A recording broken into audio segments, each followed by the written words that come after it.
The EU has been accused of acting mischievously after it impounded a lorry because the driver didn't have customs papers for his lunch. The farcical situation emerged when Jobsworth officials in Dublin wouldn't let the M&S lorry enter Northern Ireland despite all the paperwork being correct. Determined to find fault, they then questioned whether the driver had documentation for a sandwich sitting in the cab which he had bought for his lunch. When he failed to produce it, the lorry was forbidden from crossing the border, according to Archie Norman, the chairman of Marks and Spencer. Speaking to the Telegraph, he accused the EU's customs union rules of dating from a bygone era when the system was deliberately protectionist and the technology primitive. When the UK formally left the bloc in January, this led to huge problems, especially with highly perishable products which rely on a modern and fast-moving system to arrive at the shelves on time. Speaking to columnist Charles Moore, Mr. Norman said the EU was being plain silly, or mischievous, or both.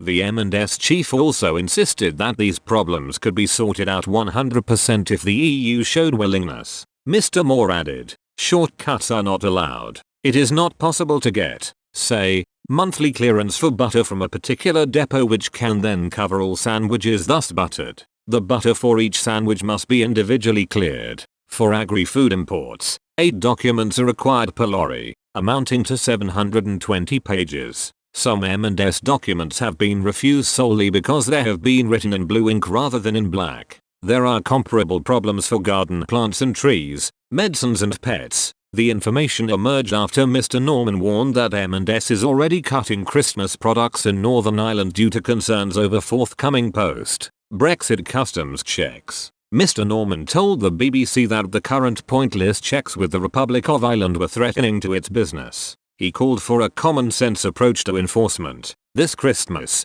I can tell you already, we're having to make decisions to delist product for Northern Ireland because it's simply not worth the risk of trying to get it through," he said. "We've already made that decision. We're waiting to see how serious it's going to be, but if it's anything like Southern Ireland, the Republic of Ireland, and at the moment it's set to be, then it's going to be very, very serious for customers." In a letter to Brexit Minister Lord Frost, Mr. Norman said the current EU customs arrangements were totally unsuited and were never designed for a modern fresh food supply chain between closely intertwined trading partners. The government said Mr. Norman's letter was a stark warning of the fundamental problems with the protocol. "That is why we need to urgently tackle these issues, to ensure there is minimal disruption to people's lives in Northern Ireland, as the protocol itself intended," it added. Earlier this week, Lord Frost announced he will reveal plans to remove most checks on the island of Ireland. He called for a renegotiation of the protocol, something that the EU has refused to do.